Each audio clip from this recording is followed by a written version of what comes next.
I'd like to introduce our next speaker, Dr. Sarah Kadosh. She asked me to make a very short introduction of Tzniut. She's a historian, and she is affiliated with the International Institute for Holocaust Research at Yad Vashem.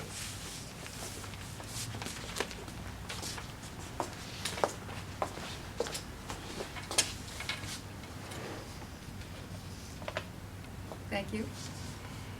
It is an honor and a privilege for me to speak about David Kranzler, Zecher Tzadik Livracha, distinguished historian, pioneer in the field of Orthodox Jewish rescue during World War II, and also a tzaddik, a modest, unassuming man of exceptional midot, a Baal Chesed, always ready to help others and willing to share his vast reservoir of knowledge.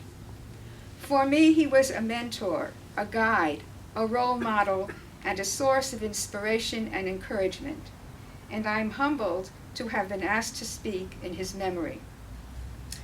I first met David Kranzler Zatzal nearly 18 years ago at a conference in Oxford, where we both presented papers on the Holocaust.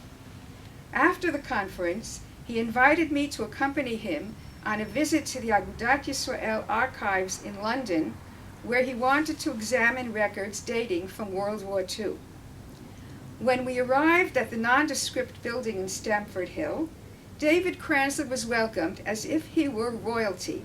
"Dr. Kranzler, what can we do for you?" they said. "What would you like to see? Where would you like to sit? Can we bring you anything?" The staff could not do enough for him. I was amazed at the reception, at the awe with which David Kranzler was greeted. And I asked myself why this unassuming man had had such an impact on the Orthodox Jewish community. Perhaps it was because David Kranzler gave the Orthodox Jews heroes. He gave them pride after the destruction of the Holocaust. He took a host of figures who until then were hardly known and turned them into household words. The Sternbuchs, Rabbi Weissmandl, Yaakov Griffel, Solomon Schoenfeld. Today, no history of the Holocaust is complete without these figures. But before him, the Orthodox community had been largely ignored by historians. Now, the Orthodox community has become a legitimate area of research. Perhaps also, David Kranzler had such an impact because he came from the same milieu as those he wrote about and those who read his works, many of them survivors, and he could speak to them in a language they understood. David himself was a refugee and a survivor. His family fled from Germany to the United States in the 1930s when he was a child. He grew up in Brooklyn during the war in the shadow of the Holocaust, and he learned about rescue firsthand when his teachers in the Talmud Torah sent the boys, the young students, out onto the streets of New York to collect pennies and dimes on street corners and in the subways to help rescue the Jews of Europe.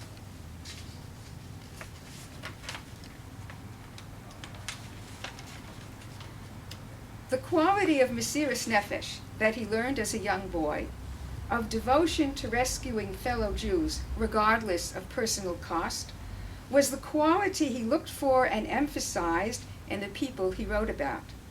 He praised the rescuers who showed such Mesiras Nefesh and bitterly criticized some of the establishment figures in the United States and elsewhere who, in his opinion, had not shown such devotion to rescue. At the time of his death, he was planning to write a book that would compare the rescue efforts of Jewish leaders and establishment figures in various countries during World War II. One of David's favorite stories with regard to Mesiras Nefesh was about the bar mitzvah of the only son of Recha and Yitzchak Sternbuch, which took place in Montreux, Switzerland during the war.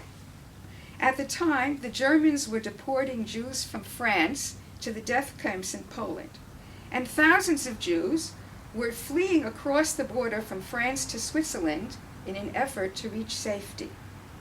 On the Shabbat morning of the bar mitzvah, in the midst of the prayers, 3 young Jews suddenly entered the synagogue.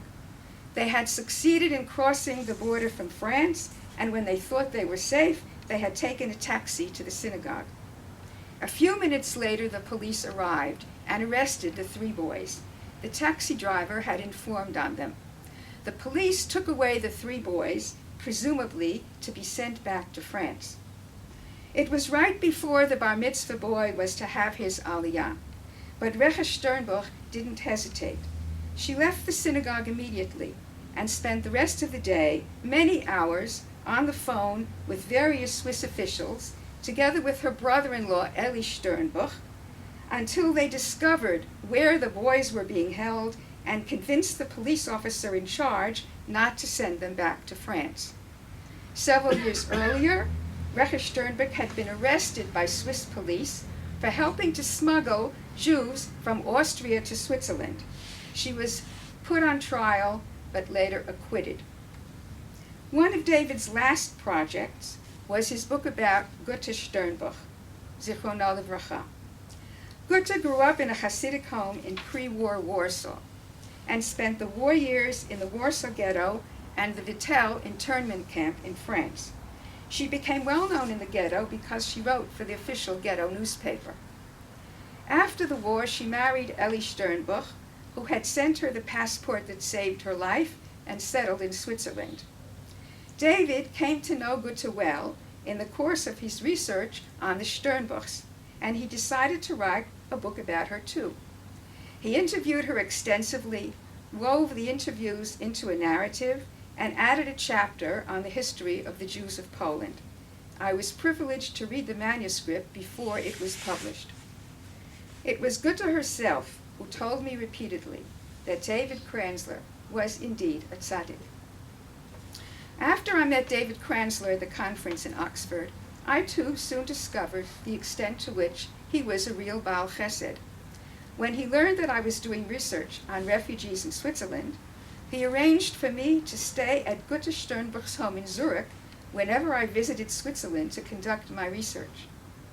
Partly on his recommendation, I was subsequently approached to write a book about a young Orthodox Jewish refugee named Shaul Weingart, who had spent the war years in Switzerland trying to rescue Jews from Poland and occupied Europe, and had married Gutta Sternbuch's niece. David encouraged me to undertake the project, advised me and guided me through the initial stages of the research, invited me to his home to look at material in his private archive, and sent me hundreds of documents copied from his files, which he thought might be of help to me. Many academics guard their material jealously, unwilling to share it with others. Not so David Kranzler. He shared his files readily, gave freely of his knowledge, and was always available to give advice and encouragement. During the last months of his life, when he was already ill, we spoke nearly every week. David was a wonderful human being, a loving husband, father, and grandfather. I consider myself fortunate to have been privileged to know him. I can never repay the chesed he did for me. Yehi zichro baruch.